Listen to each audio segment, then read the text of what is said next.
Muchísimas gracias por estar, Marcelo Inoco y Hernán Cuenca Martínez, ambos son Senior Managers de PwC Legal Argentina. Bueno, el motivo de esta entrevista y bueno, agradecerles especialmente la visita a ambos es referirnos al nuevo proyecto de seguridad que abarca distintos puntos de la seguridad social, algunos temas de blanqueo, pero en este caso vamos a hablar de seguridad social concretamente y preguntándole a algunos temas sobre la temática. Bueno, la primera pregunta, Hernán, para que nos ilustres un poquito, está relacionado con qué implica este programa de reparación histórica para jubilados, ¿no? Sí, bueno, primero que nada, buenos días y muchísimas gracias por la invitación, por permitirnos estar acá. Este proyecto que envió ayer el Poder Ejecutivo al Congreso Nacional realmente tiene muchos temas que son relevantes, pero me parece el más relevante de todos es justamente este programa de reparación histórica para jubilados y pensionados. Siempre tenemos que tener en cuenta que esto es un proyecto de ley, eso quiere decir que no sabemos si habrá o no modificaciones, sabemos que el oficialismo no tiene mayoría en ambas cámaras, pero la verdad es que hay un consenso general en cuanto, por lo menos a esta parte del proyecto, que efectivamente sale y sea promulgado como ley. En este sentido, el proyecto, para hacer un resumen muy rápido, lo que se prevé es la declaración de la emergencia de la litigiosidad previsional. Esto no es nuevo, en definitiva, sabemos que hay cientos de miles de causas de jubilados pidiendo el reajuste de sus haberes. Y esto ha llevado, por supuesto, a un colapso del Poder Judicial, por un lado, y sobre todo a la demora en la resolución, que deriva, obviamente, en que los jubilados muchas veces no vean el fruto de esa demanda que efectivamente han interpuesto. Todos los juicios básicamente apuntan a dos temas relevantes, que es la redeterminación del haber inicial y la movilidad de las prestaciones, y esto está basado un poco y está aceptado por la jurisprudencia en lo que es los fallos Badar o los fallos Elif, que abarca tanto a la gente que fue jubilada por la ley anterior, la 18.037, o por la actual vigente desde 1994, la ley 24.241. Yendo al proyecto en sí mismo, básicamente esta gente, los titulares de los beneficios previsionales, tanto de la ley 18.037 como 24.241, van a ser quienes van a poder entrar dentro de este programa, y también los titulares de beneficios que deriven a su vez de estos beneficios originales. Básicamente podemos pensar en las pensiones. ¿Cómo se va a instrumentar esto? Se va a instrumentar a través de acuerdos. Acuerdos que van a ser homologados en sede judicial de modo tal de hacer cosa juzgada. Estos acuerdos transaccionales, lo que no tenemos hoy es la letra fina, ¿no es cierto? Esto va a ser definido por la reglamentación, pero sí está claro que en definitiva deberían contemplar tanto la redeterminación del haber inicial como la movilidad sobre la base de una serie de índices, están expuestos en el proyecto. Estos índices no son ni más ni menos que los que expuso la Corte Suprema de Justicia oportunamente. ¿Cómo se va a materializar este pago? Se va a materializar, por un lado, en una cuota inicial, que va a abarcar el 50% del monto de deuda que se hubiera devengado, y luego el 50% restante en 12 cuotas trimestrales consecutivas que van a ser actualizadas dependiendo del momento en que se pague. La oferta no es igual para todos los jubilados, sino que depende de la etapa del proceso en la que estén. Aquellos que tengan una sentencia firme al 30 de mayo, se les va a abonar el total de la deuda devengada, inclusive desde 2 años antes de la de la notificación de la demanda, teniendo en cuenta en este caso lo que es el periodo de prescripción en esta materia. Quienes no tuvieran hoy una sentencia firme, se les va a hacer una oferta similar, pero acotada a los últimos 48 meses, llegado el caso. Y también se va a abarcar a quienes aún no han iniciado pleito. En ese caso se les va a abonar esta diferencia desde que ellos soliciten su inclusión dentro del programa que corresponde. Otro tema importante definido es lo que tiene que ver con impuesto a las ganancias. Este es un tema habitual, ¿no? Cuando se cobran grandes retroactivos, que eventualmente el impuesto a las ganancias se lleve parte de ellos. Lo que se prevé es alocar cada uno de los pagos de capital al mes en que se hubieran devengado. Eso va a hacer que el efecto del impuesto sea menor, y en el caso de las actualizaciones van a estar exentas del impuesto. Y dos temas más para cerrar un poco lo que es este proyecto. En cuanto a se establece una cierta prelación, se da cierta prioridad a determinadas personas, lógicamente en función de las mayores necesidades. ¿Quiénes son? Los mayores de 80 años y aquellas personas, que lamentablemente tuvieran alguna enfermedad que pudiera ser terminal. A esas personas se les va a dar prioridad con cierta lógica en el marco de este proyecto. Lo último para comentar es que se crean una comisión y un consejo. La comisión es una comisión mixta formada por 3 personas del Poder Ejecutivo, en la idea de analizar aquellos casos que no hubieran quedado contemplados de esta normativa, y por otra parte va a crearse un consejo de sustentabilidad previsional para analizar un nuevo proyecto de régimen previsional general. Este es en líneas generales el marco que tenemos de este programa de reparación histórica. La verdad, insisto, esto todavía tiene que ser tratado por el Congreso, pero la perspectiva es que esto, con alguna modificación, probablemente salga. Perfecto. Hernán hacía referencia a algunos presidentes de la Corte. Marcelo, ¿qué vinculación tiene este proyecto con las ideas planteadas por la Corte, presidentes Badaro, Elif, por ejemplo? Perfecto. Bueno, en primer término, buenos días y gracias también, como dijo Hernán, por invitarnos a explicar un poco este proyecto de reparación histórica para jubilados. En cuanto a todos los antecedentes de causas judiciales, básicamente los fallos Sánchez, Badaro y Elif, y la gran acumulación de causas en los fueros de seguridad social, a través de los cuales las sentencias firmes todavía no han sido pagadas por el Estado, o lo son con mucha demora, es lo que ha llevado un poco a lograr esta reparación histórica y comenzar a implementar el cronograma para poder hacer, digamos, un poco de justicia con todos aquellos jubilados que, teniendo un fallo a favor, no han tenido la correspondiente acreencia todavía en su haber. Básicamente los antecedentes más importantes son el fallo Badaro, que responde a la situación de aquellos jubilados en relación de dependencia que obtuvieron su haber ordinario bajo la anterior ley 18.038 y 18.037, que son las normas anteriores al actual sistema del Sistema Integrado Previsional Argentino, ley 24.241. Y en cuanto al caso Elif, responde a la situación de aquellos jubilados ya con la ley actual, la número 24.241. Bueno, en el caso Badaro, lo que ha determinado la justicia y que fue, digamos, una guía para las demás causas que se fueron iniciando y que se fueron acumulando en los fueros previsionales, se establece que los haberes deben actualizarse en un 88,6% entre el 1 de enero del año 2002 y el 31 de diciembre del año 2006. Y en cuanto al fallo Elif, que se refiere a la prestación compensatoria y a la prestación adicional por permanencias establecidas por la ley actualmente vigente, se refiere a la redeterminación de los salarios base para calcular el haber jubilatorio. En ese caso, la Corte ha establecido que esas remuneraciones se deben actualizar conforme el índice de salarios establecido por el INDEC. Entonces, esta gran acumulación de causas es lo que nos lleva a este proyecto de ley, que entendemos debiera ser aprobado rápidamente por el Congreso para lograr la efectividad en la rapidez. Y, digamos, podemos señalar que el cambio radical con relación a estos dos antecedentes es que este proyecto está previendo que esa redeterminación del haber inicial se efectúe conforme a un índice distinto, que es el RIPTE, que básicamente recepta la actualización de los salarios declarados por los empleadores. La diferencia entre este índice RIPTE establecido en el proyecto y los establecidos en los fallos anteriores que recién mencioné, que se actualizan por el índice ISBIC, determinan una diferencia de 2,5 veces entre lo que sería el índice RIPTE, que es de un 178% aproximadamente, contra un 437% del índice ISBIC, que mide básicamente la evolución de los salarios de la industria y de la construcción. Claramente este proyecto establece que esta adhesión al programa es de carácter voluntario, por lo cual aquellos jubilados que decidan adherir van a tener que desistir de iniciar cualquier causa, y si no aceptan la propuesta que les efectúe ANSES, podrán seguir con sus juicios vigentes o iniciar sus causas judiciales, y en ese caso ANSES deberá acatar estas sentencias. Hay otros puntos importantes en esta probable adhesión que puedan hacer los jubilados a esta oferta que está haciendo el gobierno.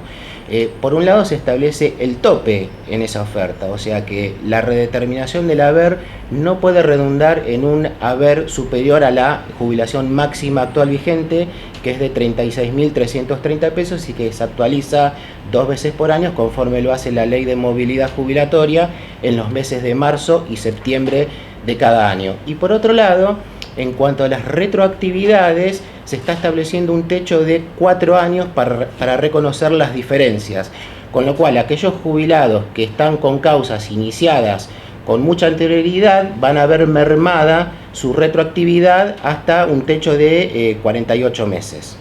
Perfecto, bueno, muchas gracias Marcelo. Hernán, esto en mayo hubo un gran acuerdo entre Nación y las provincias y la Ciudad de Buenos Aires, que tuvo algún tipo de incidencia o qué tipo de incidencia tuvo a nivel general sobre este proyecto de ley. A ver, este tema ya implica entrar en consideraciones más políticas que técnico-jurídicas, ¿no? En realidad son dos cosas, si se quiere, uno separadas, que después uno puede o no unirlas.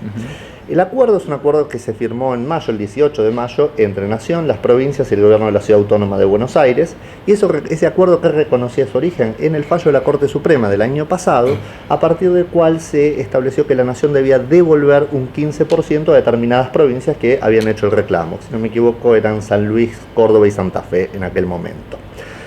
Rápidamente el gobierno anterior definió que ese 15% se devolviera a todas las provincias.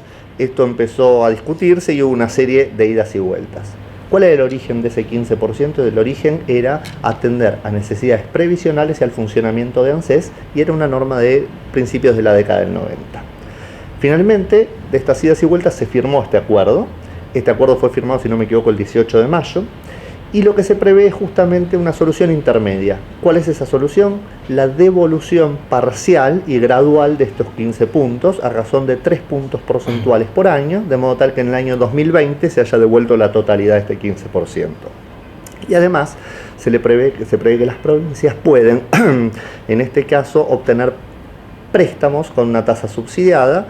Como contrapartida, la Nación puede compensar una parte de este crédito contra las deudas que pudieran existir.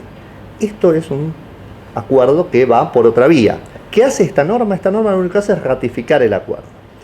Ahora bien, lo demás que podamos entrar son suposiciones políticas. Si derivado de esta firma después podemos tener un mayor o menor apoyo en el Congreso, uno puede suponer que eso puede pasar, pero lo cierto es que son dos cosas por separado. Por un lado tenemos el acuerdo, del otro lado lo que tenemos es un proyecto que a priori goza de un consenso muy amplio. Sería muy difícil que haya una oposición, puede haber, insisto, modificaciones. Pensar en que haya una oposición directa al proyecto es muy poco probable.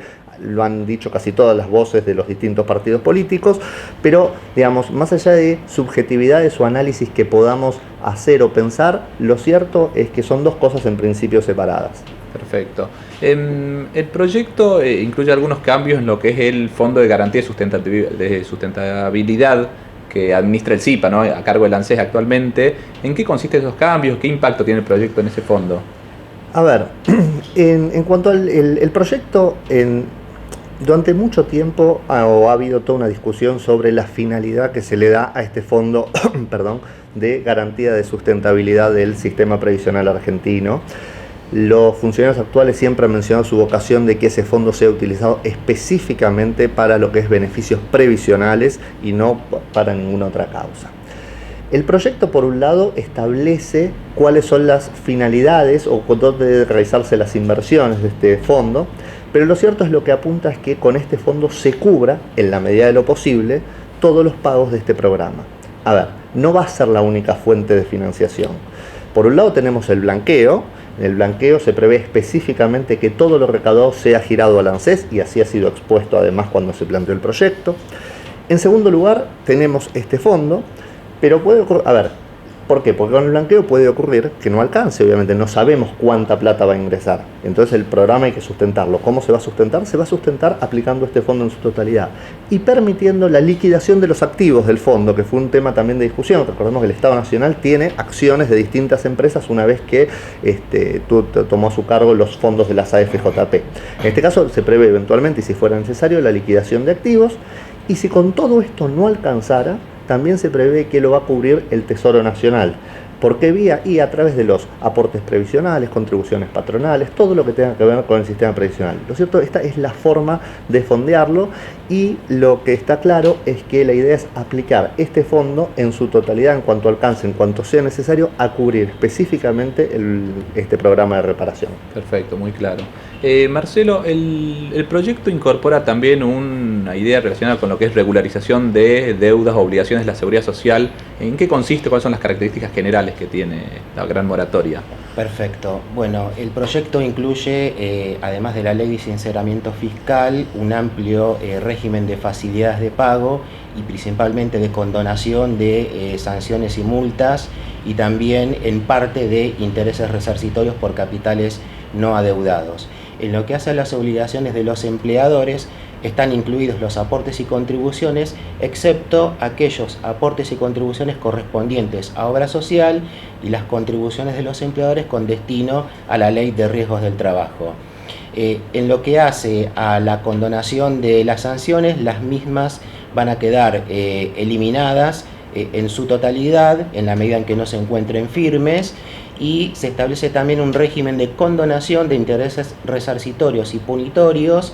En el caso de los aportes de los trabajadores autónomos, se condona el 100% de los intereses resarcitorios, y en cuanto a las obligaciones previsionales de los empleadores, se establece un perdón de parte de aquellos intereses resarcitorios y punitorios conforme un esquema progresivo de porcentajes según la antigüedad de la deuda, que va entre un 10% y un 75% de los intereses por el capital adeudado. Además de esta condonación, se establece una quita de hasta el 15% de la deuda consolidada para aquellos empleadores que regularicen sus obligaciones previsionales al contado hasta la fecha de acogimiento que establece este proyecto, que sería hasta el 31 de marzo del año 2017, o se puede adherir al programa en un plan de financiación que es amplio, de hasta 60 cuotas, con un interés bastante razonable de financiación de esas 60 cuotas mensuales, que también requiere de un ingreso de un pago a cuenta del 5% de la deuda consolidada. Nosotros creemos que una mayor efectividad de este blanqueo impositivo previsional debería ir acompañada, o podría ir acompañada, de un blanqueo laboral como aquel que existió en el año 1992 con la Ley Nacional de Empleo número 24.013.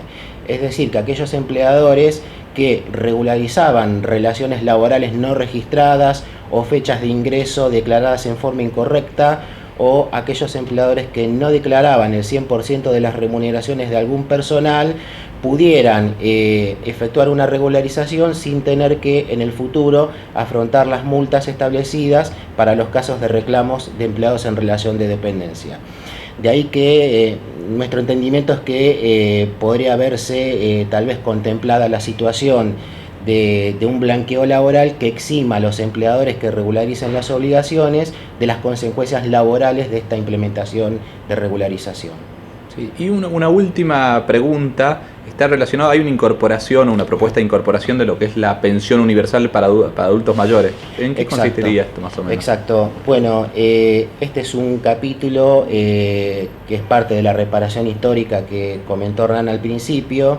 Se encuentra en el artículo 13 de la futura norma que va a ser aprobada por el Congreso, y es establecida en el marco de la emergencia previsional por 3 años establecida en el proyecto. Esta pensión universal va a alcanzar a aquellas personas que tengan los siguientes requisitos: cumplan 65 años de edad, no hayan reunido los años de aportes necesarios para obtener una jubilación ordinaria, que recordamos son de 30 años de servicios para los varones y mujeres. Esta pensión es de carácter no contributivo, es de carácter vitalicio, y va a ser del orden del 80% del haber mínimo vigente. A valores actuales, esta prestación universal sería de 3.967 pesos, que se irá actualizando conforme la ley de movilidad jubilatoria en los meses de marzo y septiembre de cada año. En este sentido, esta reparación y esta pensión para adultos mayores de 65 años no contempla algunas situaciones que han quedado en el limbo, por entender el gobierno que tal vez no es un universo demasiado representativo, pero se ha dejado en el camino la reparación de aquellas personas que, por ejemplo, mujeres que por la edad se podrían jubilar a los 60 años y cuya situación económico-financiera tal vez no permita incluirla dentro de la ley de moratoria vigente, que es la ley 26.970, esas personas que no hayan reunido los 30 años de servicios no podrán obtener una jubilación sino hasta cumplir los 65 años de edad. Tampoco se ha contemplado la situación de aquellas personas que estén cobrando una renta vitalicia previsional derivada del sistema que fue derogado a fines del año 2008 con las administradoras de jubilaciones y pensiones. Estas personas que están cobrando haberes bajo la modalidad de renta vitalicia previsional, que no tienen un índice de movilidad establecido, no tienen la posibilidad de lograr un reajuste con estas normas que van a ser aprobadas. Y tampoco se contempla la situación de aquellas personas que bajo el régimen privado existente hasta el año 2008 hubieran efectuado aportes voluntarios en las AFJP, sea aportes voluntarios propios o que las compañías les efectúan en sus cuentas de la AFJP bajo la forma de depósitos convenidos. Pero en general creemos que este proyecto viene a ser una reparación un tanto integral de la situación de todas las personas que han venido lidiando desde hace muchos años con estas causas judiciales y que ahora por fin con este cronograma que se va a establecer van a ver, digamos, reparados sus derechos. Perfecto, bueno, muchísimas gracias a ambos por la claridad de los conceptos.